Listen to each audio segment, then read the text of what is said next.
Graça e paz, tudo bem? Hoje eu trago para vocês o estudo de 1 Pedro, capítulo 2, do versículo 11 ao 25. Ela fala sobre a submissão, que é uma marca do povo de Deus. Como subtítulo, ele fala a conduta do cristão. Então, aqui Pedro, ele aborda a questão da submissão no contexto do governo, do trabalho, da família e da igreja. O mesmo Deus que salva seu povo, ele requer dele obediência em todas as áreas da vida. Para evitar o erro da salvação pelas obras, nós caímos no erro oposto, a salvação sem obediência. Pedro mostra a importância da submissão na vida do cristão. A submissão é uma evidência da plenitude do Espírito. Lá em Efésios 5, 18 e 21, diz assim: Não se embriaguem, pois a bebida levará vocês à desgraça, mas enchem-se do Espírito de Deus. Animem uns aos outros com salmos, hinos e canções espirituais. Cantem de todo o coração hinos e salmos ao Senhor. Em nome do nosso Senhor Jesus Cristo, agrade como sempre todas as coisas a Deus, o Pai. Sejam obedientes uns aos outros pelo respeito que tem por Cristo. Aí Pedro também aplica o tema da submissão à vida do cristão como cidadão, trabalho, como eu já falei, e nos próximos capítulos 3, ele vai falar sobre cônjuge e membro da igreja, né? Aqui Pedro ele se dirige às ovelhas de Cristo em um tom paternal. Aos cristãos são amados por Deus, diz, né? Porque ali no versículo 11 ele chama assim, amados, diz, né? Em outra Bíblia diz assim, queridos amigos, né? Então é um tom paternal que ele usa para se dirigir a nós. Deus, ele é incondicional, então a gente não pode fazer nada para Deus nos amar menos ou amar mais, porque a causa do amor de Deus por nós é Ele mesmo, né? Em segundo lugar, os cristãos são peregrinos e forasteiros no mundo, diz. Com isso, Pedro diz que precisamos ter consciência da interinidade de nossa existência terrena. Então, o povo de Deus não tem cidadania permanente aqui. Nascemos do Espírito, nascemos de cima e nossa pátria está no céu, diz em Filipenses 3:20. Mas nós somos cidadãos dos céus e estamos esperando ansiosamente o nosso Salvador. Estamos viajando para a cidade celestial, diz em Hebreus 11, no versículo 13. E declaram que eram estrangeiros e refugiados refugiados de passagem por esse mundo, no versículo 16 de Hebreus 11. Mas, pelo contrário, estavam procurando uma pátria ainda melhor, a pátria celestial. Então, a gente está aqui só de passagem, a gente não tem casa permanente aqui. Uma única certeza que a gente tem, quando a gente nasce, é que a gente vai morrer. Então, nessa peregrinação, nessa nossa vida de forasteiros aqui na Terra, né? Cabe a nós fazer as escolhas de qual caminho a gente vai tomar. Não é fácil, a gente tá assim para se educar, para aprender a ajudar um ao outro e nós também a procurar ajuda uns com os outros. Para isso a gente tá aqui. E diz assim, em Hebreus 11 também, do 9 ao 10. Pela fé ele morou como estrangeiro na terra que Deus lhe havia prometido. Viveu em barracos com Isaac e Jacó, que também receberam a mesma promessa de Deus. Porque Abraão esperava a cidade de Deus, que Deus planejou e construiu a cidade, que tem alicerces e não podem ser destruídos. Olha, Abraão já esperava por isso, né? Porque a gente vai estar aqui por um breve tempo, né? Como visitantes. Pois a gente sabe que a nossa pátria é no céu, como a gente já falou em Filipenses 3:20, está escrito isso, né? E esses termos também foram usados para descrever os patriarcas, especialmente Abraão, como eu li agora em Hebreus, né? Então, depois, os cristãos, eles são guerreiros espirituais, diz. A vós haverdes das paixões carnais que fazem guerra contra a alma. Travamos uma batalha sem trégua contra o diabo, o mundo e a carne. Isso a gente até já deu num outro estudo. O diabo, o mundo e a carne. Nossa batalha diária, né? Quais são essas paixões carnais? Então, o próprio Pedro responde isso. Dissoluções borracheiras, orgias, bebedices, e detestáveis idolatrias. Isso vai estar no capítulo 4:3. O caminho da vitória sobre as paixões carnais não é o enfrentamento, mas é a fuga e a abstinência. Essas paixões carnais, elas incluem obras da carne. Em Gálatas 5:19-21. Vou ler para vocês. As coisas que a natureza humana produz são bem conhecidas. Elas são a imoralidade sexual, a impureza, as ações indecentes, as adorações de ídolos, as feitiçarias, as inimizades, as brigas, as ciumeiras, os acessos de raiva, a ambição egoísta, a desunião, as divisões, as invejas, as bebedeiras, as farras e outras coisas parecidas com essas. Repito, ele ainda repete o que já disse, e os que fazem essas coisas não receberão o reino de Deus. Misericórdia, né? Eu mesmo tenho hora de falar assim, Senhor, eu vou pro inferno, mas eu tô tentando dia após dia. E vão além disso ainda. Tem um estudioso aqui, um comentarista, que diz que num sentido de que essas paixões carnais compreendem também o orgulho, a inveja, a malícia, o ódio e os maus pensamentos que caracterizam a caída da natureza humana. Essas paixões guerreiam contra a nossa alma a fim de contaminá-la e destruí-la. Que o Senhor tenha realmente misericórdia de nós, porque tem dias que a gente é mais provado ainda. E eu hoje mesmo me peguei murmurando, Senhor, e falando, né? Aí Deus vem e age na minha vida, e o que eu falo? Perdão, Senhor. Foi muito desnecessário eu ter murmurado. E eu me repreendo assim, não murmura, pra quê? E Deus vem e me ensina. E eu continuo pedindo perdão. Os cristãos são exemplo de conduta irrepreensível no mundo hostil, mantendo exemplar o vosso procedimento no meio dos gentios, para que naquilo que falam contra vós, outros como demonfeitores. Está no versículo 12. Os gentios aqui, eles não são uma raça distinta dos judeus, mas os incrédulos, sejam eles gentios ou judeus. Os não salvos nos observam, falam contra nós e procuram desculpas para rejeitar o evangelho. Manter uma conduta irrepreensível quando somos aplaudidos e elogiados é fácil. O desafio é manter exemplar o procedimento mesmo quando somos alvos de maledicências, tá aí? Maledicência, certo? Aí, os cristãos são argumento irresistível de Deus no mundo. Observando-vos em vossas boas obras, glorifiquem a Deus no dia da visitação. Isso está no versículo 12 ainda, né? A vida do cristão é como uma cidade no alto de um monte. Não pode se esconder. O outro comentarista, Simon, fala assim: pondera que os cristãos estão vivendo numa vitrine. Estão à mostra. Sua conduta, suas obras e palavras são constantemente avaliadas pelos não cristãos que querem constatar que os cristãos vivem aquilo que professam. E é desse jeito mesmo. Quando a gente decide estudar, pôr em prática o que a gente está aprendendo, a gente é como se fosse realmente a gente ficar numa vitrine. E estão procurando, assim, em vez de ajudar, em vez de querer mudar. Eu fui assim, então eu falo por mim. Você fica caçando e intriga o que você vai estar julgando, e em vez de procurar, não, eu quero melhorar, eu quero fazer a diferença, né?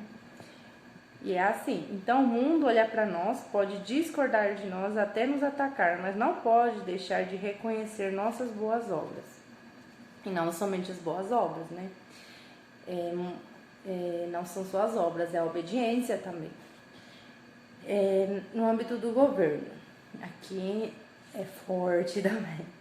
Deus instituiu a família, a igreja e o governo. Ele não é Deus de confusão, mas de ordem.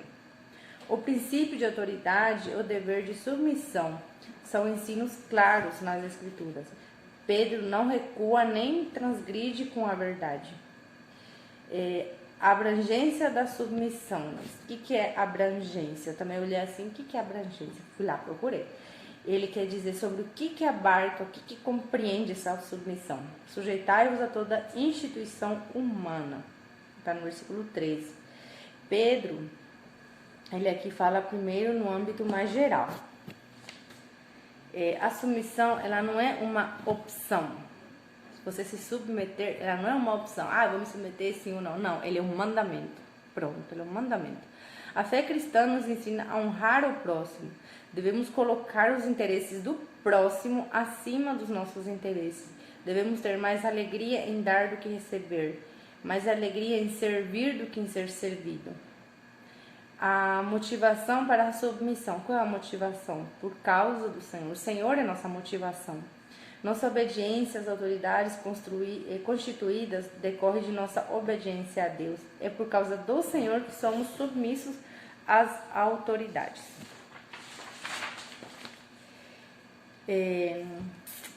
Por causa do Senhor, né?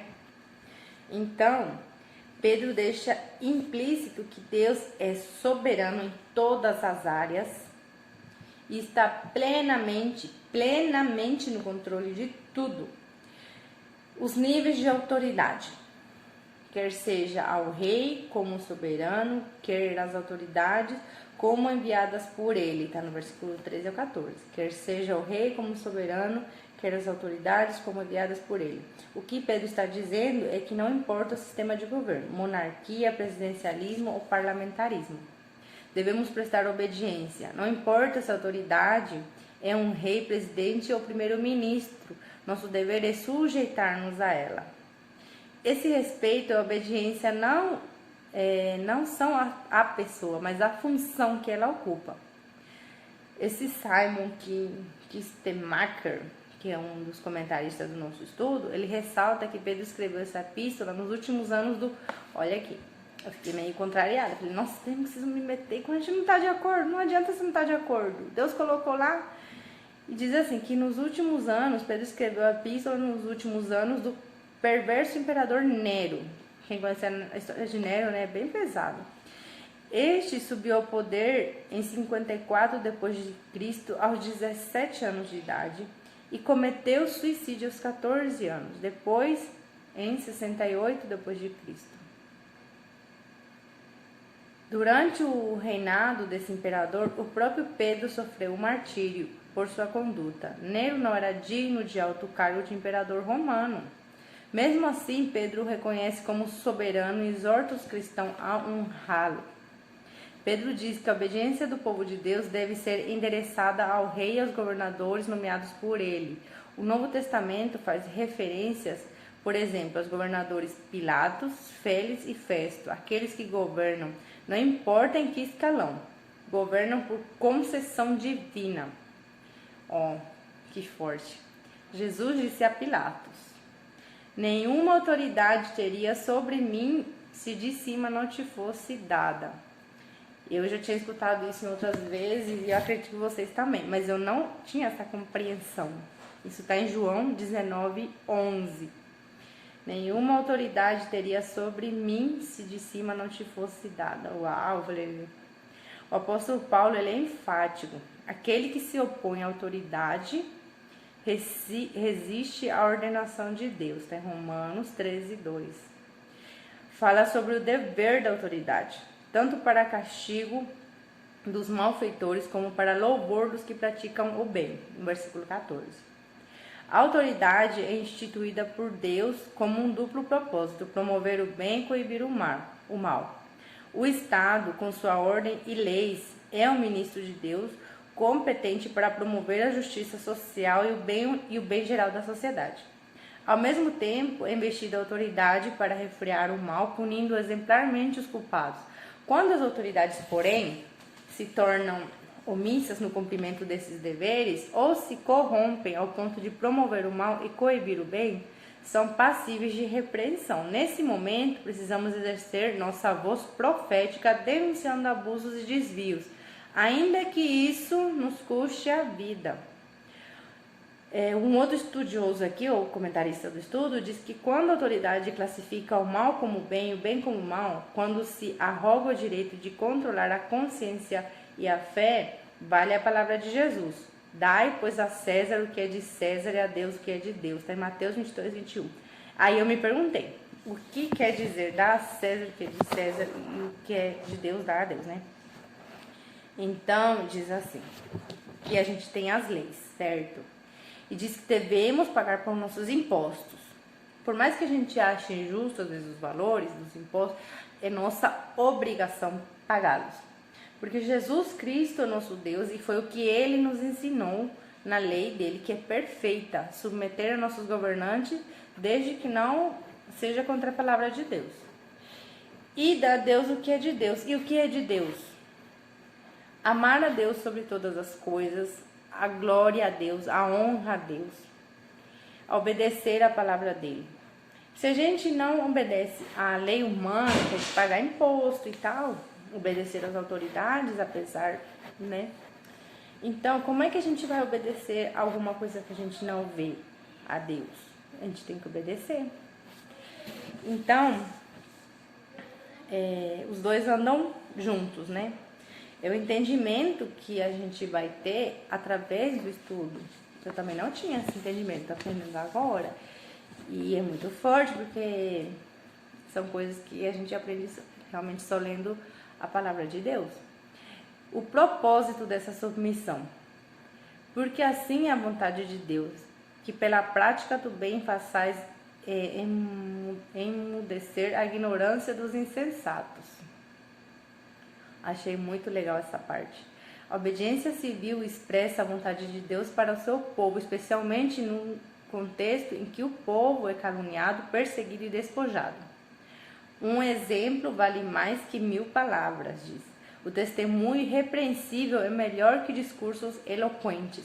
A prática do bem é um argumento irresistível que tapa a boca daqueles que insurgem contra a igreja. A natureza da submissão. Como livres que sois, não usando todavia a liberdade por pretexto da malícia, mas vivendo como servos de Deus. Está no versículo 16. A verdadeira liberdade promove o bem do próximo e a glória de Deus. Mas quando servimos a Deus e ao próximo, mais livres somos.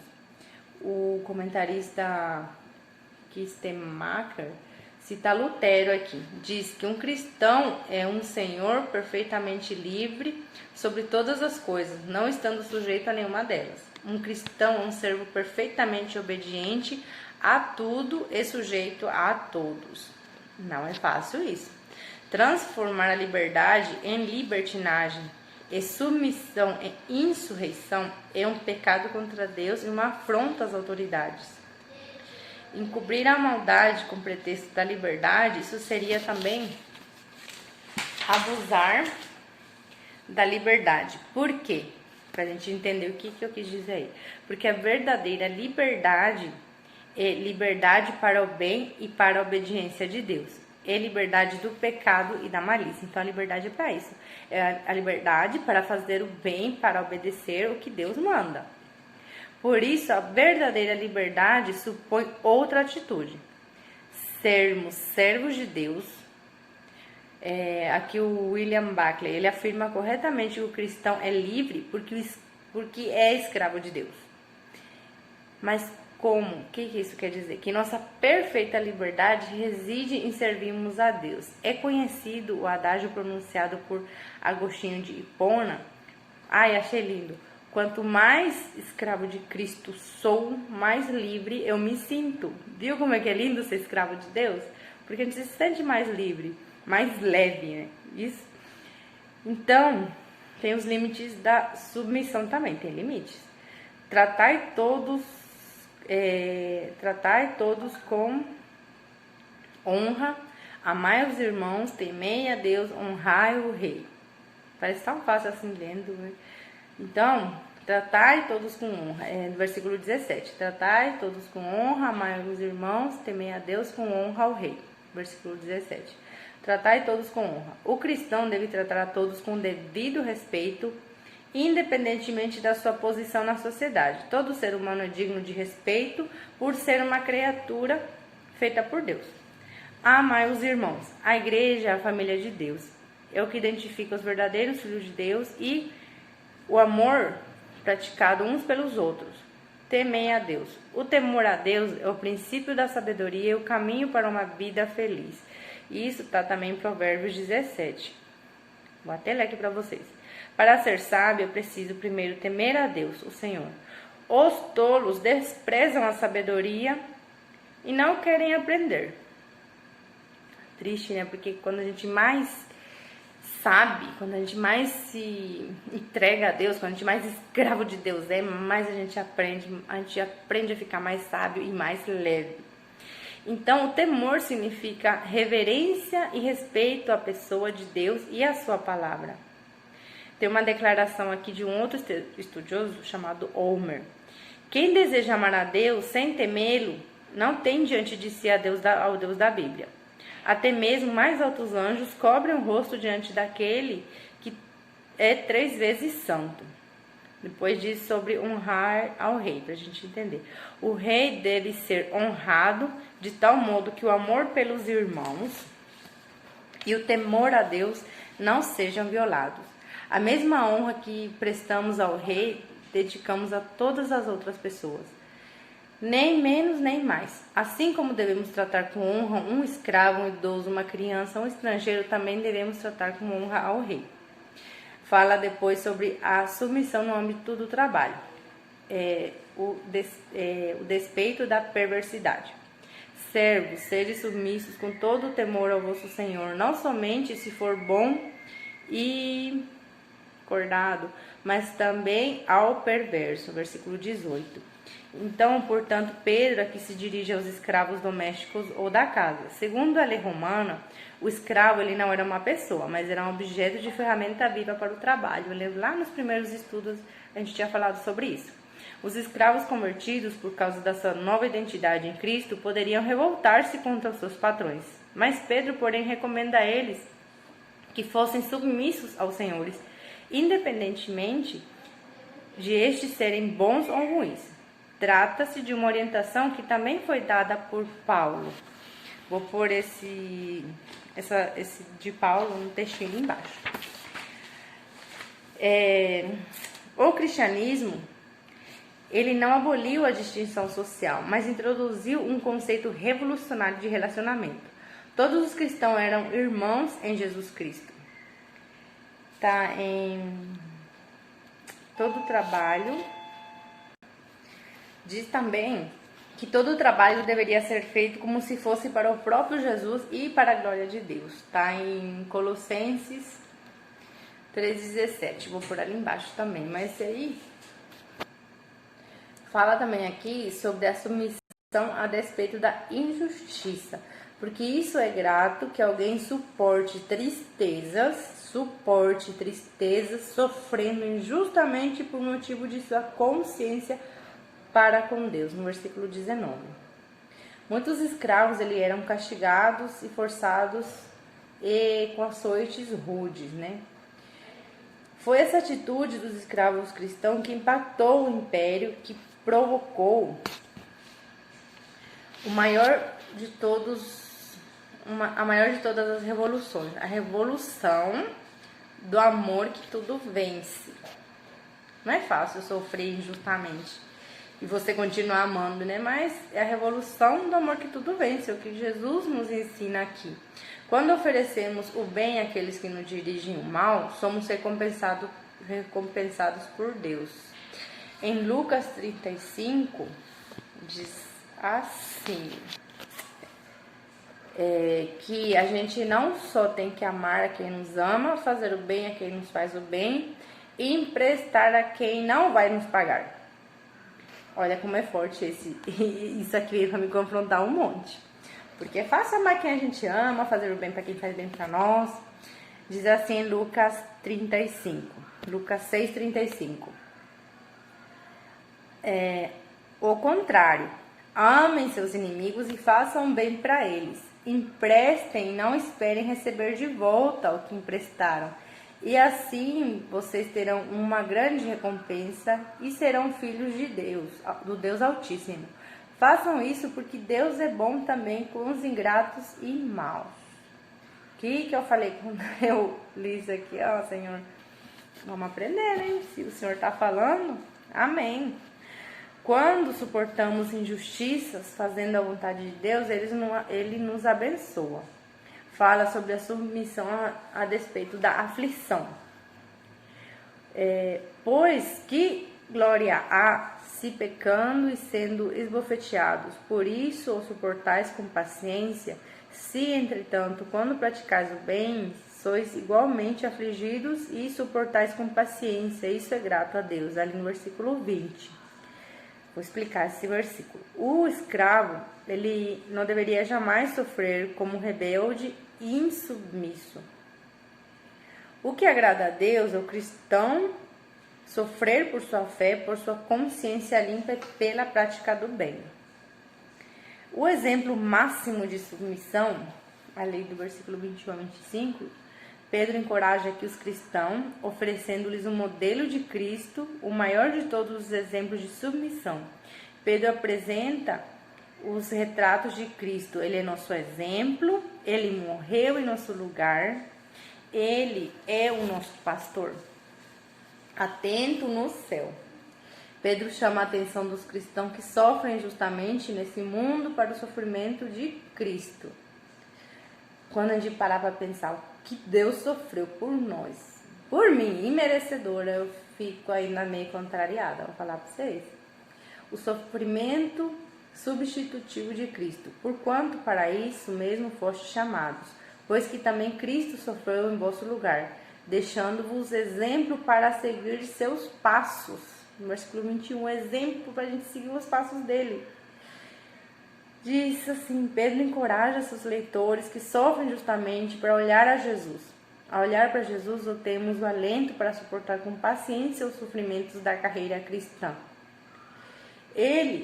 Se ele sofreu voluntariamente, não por si mesmo, mas por nós, com a máxima prontidão, com perfeita paciência de todos os lados, e tudo isso apesar de ser Deus homem, não deveríamos nós, que merecemos o pior, nos submeter a leves aflições dessa vida que produzem para nós vantagens indizíveis. Pedro, ele recorre aqui à profecia de Isaías 53. Eu vou deixar ali embaixo o texto de Isaías 53, que ele é bem longo e se eu ler aqui vai prolongar muito, mas ele é muito lindo. Eu não sabia dessa profecia. Eu me emocionei muito com essa profecia. Imagina, já tinham profetizado Isaías 53 do Antigo Testamento, né? Então, Kim Temaker, que é o estudioso, o comentarista aqui, ele diz que seguimos a Cristo não no grau de angústia de dor, mas na maneira como ele suportou o sofrimento. Jesus alertou os discípulos que o servo não é maior que seu Senhor e que, assim como o mundo odiava e o perseguia, também eles seriam perseguidos. Todo cristão, por causa da sua identificação com Cristo, tem um chamado para o sofrimento. Em Filipenses 1:29 diz assim: pois ele tem dado a vocês o privilégio de servir a Cristo. Eu sinto que fazendo esse estudo eu estou servindo de alguma forma a Cristo. É tão pouco que eu faço ainda, eu digo isso. Não somente crendo nele, mas também sofrendo por ele. Não existe discipulado sem cruz. Todo cristão deve seguir o exemplo deixado por Cristo. Pedro usa a figura educacional de uma criança que aprende a escrever utilizando um caderno de caligrafia. Quando a gente estava na escola, vocês devem lembrar, a gente tinha aquele caderno de caligrafia que tinha que escrever em cima para fazer a letra bonitinha igual. Então nós devemos escrever a nossa vida copiando o modelo de Jesus.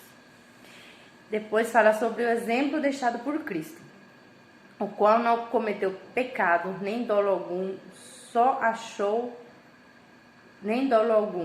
se achou em sua boca, no versículo 22. Essa é a primeira citação direta da profecia messiânica de Isaías, no versículo 9. Leiam Isaías 53. É muito bonito. Pedro cita essa passagem de Isaías para indicar a ausência total de pecado em Jesus. O ladrão crucificado à direita de Jesus, ele afirmou do mestre, mas este nenhum pecado fez, tá? Em Lucas 23:41. Ele fala que, o ladrão fala que está crucificado com Jesus, eu assumo, eu sou um pecador. Eu tenho minha dívida, mas ele não fez nada. Jesus viveu num mundo caído, foi alvo de críticas mais perversas, dos ataques mais sórdidos. Contudo, jamais cometeu pecado, engano algum e se achou em seus lábios. Embora não tenhamos condições de imitar a Cristo no sentido pleno, é impossível, mas para nós, mas para Deus nada é impossível. Então a gente pode, ele nos dá, lembra, nos dá o poder para a gente ser santificado. Cabe a nós buscar no dia a dia. Pois somos pecadores, devemos seguir suas pegadas em busca de uma vida santa, mesmo sendo vítimas das mais profundas injustiças. Fala sobre a reação transcendente de Cristo, pois ele, quando ultrajado, não revidava com ultraje, quando maltratado, não fazia ameaças, mas entregava-se àquele que julga corretamente, no versículo 23. Ele era julgado, ele era criticado, ele foi injustiçado e ele ficava quieto. Gente, eu sou totalmente do contrário. A pessoa fala assim, Senhor, eu não quero ir pro inferno. Para não falar, eu vou pro inferno, né? Porque não é fácil, mas é possível. Eu tô conseguindo, tô me educando com nossos estudos, glória a Deus. E diz assim, que os principais sacerdotes e anciãos acusaram Jesus de muitas coisas, mas ele não retrucou. Está em Mateus 27, 12, 14. Sofreu na cruz sem murmurar. Imagina, lá na cruz, crucificado. Mateus 27, 34, 44. Sofreu na cruz sem murmurar. Não invocou a ira de Deus sobre seus perseguidores, nem exigiu retaliação. Antes orou por seus inimigos. Jesus podia fulminar, falar, não, pai, mata todo mundo. Chega, não quero sofrer. Não, ele não fez isso. Eu fico indignada que ele não fez isso, que ele se entregou por nós. Mas é pra glória dele, é porque ele nos ama, é um amor que eu não consigo compreender ainda. E o que ele falou lá? Como é que ele orou? Pai, perdoa-lhes, porque não sabem o que fazem. Lucas 23, 43. Aí, como eu estava dizendo para vocês, ó, o que diz no estudo? Jesus tinha o poder para fulminar seus inimigos com apenas um olhar. Poderia despejar sobre seus inimigos toda a injúria que lançavam sobre ele, mas ele preferiu ir para a cruz como uma ovelha muda, preferiu rogar ao Pai perdão para seus algozes, inclusive atenuando-lhes a culpa. O que quer dizer atenuando-lhes a culpa? Suavizando, desengraveceu, mitigou a culpa, diminuiu a gravidade da culpa. Tem um Matthew Henry, um outro estudioso aqui, ele destaca que a grosseria, a crueldade, a injustiça dos inimigos não justificam que os cristãos injuriem os inimigos e se vinguem dele. As razões para o pecado nunca podem ser grandes demais, pois sempre teremos razões mais fortes para evitá-lo. A morte vicária de Cristo, carregando Ele mesmo em seu corpo sobre o madeiro os nossos pecados, para que nós, mortos para o pecado, vivamos para a justiça, por suas chagas fostes sarados. Versículo 24. Pedro, aqui, ele fala uma das mais importantes doutrinas da graça, a expiação. Cristo não morreu como Marte, não foi para a cruz porque Judas o traiu, nem porque Pedro o negou. Não foi pregado no madeiro porque os sacerdotes o entregaram, nem porque Pilatos o sentenciou à morte. Jesus morreu por nossos pecados. Nossos pecados estavam sobre ele, e Jesus o carregou sobre o madeiro. Assim o Cordeiro de Deus carrega nossos pecados no próprio corpo e com isso tira o pecado do mundo. Está em João 29. Agora que Cristo morreu pelos nossos pecados, então não podemos viver mais para eles. Devemos considerar-nos mortos para os pecados e vivos para Deus. As feridas de Cristo nos trouxeram a cura espiritual, a morte de Cristo nos trouxe a vida eterna. E é assim. As feridas de Cristo nos trouxeram a cura espiritual e a morte de Cristo nos trouxe a vida eterna. Sobre a maneira que Cristo carregou nossos pecados no seu corpo no madeiro, essa é a essência da profecia de Isaías 53. Tomou sobre si as nossas enfermidades. Lá no versículo 4. As iniquidades deles levará sobre si. Está em Isaías 53, também no versículo 11. E levou sobre si o pecado de muitos. A importância, Cristo fez isso para que pudéssemos morrer para o pecado e viver para a justiça. A consequência, a palavra curados significa perdoados. Pedro está dizendo que o açoitamento de Jesus antes da crucificação e os ferimentos sofridos na cruz foram um castigo que ele pagou para a redenção dos cristãos.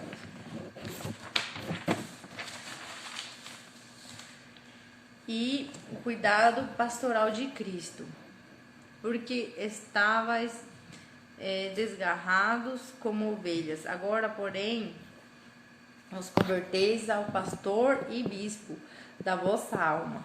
Está no versículo 25. Pedro, ele usa aqui duas palavras muito ricas para descrever Jesus: pastor e bispo. O termo grego poimen, traduzido por pastor, aponta para o cuidado, a vigilância e o sacrifício do Senhor em nosso favor. Já o termo episcopos, que quer dizer bispo, refere-se a uma supervisão e liderança. O pastor é o que cuida e o bispo é o que supervisiona. Tem aquele Matthew Henry, ele fala assim: que os pecadores antes da conversão estão sempre desviados, sua vida é um erro constante. Jesus, porém, o supremo pastor e bispo das almas, está sempre presente com seu rebanho e está sempre vigiando ele.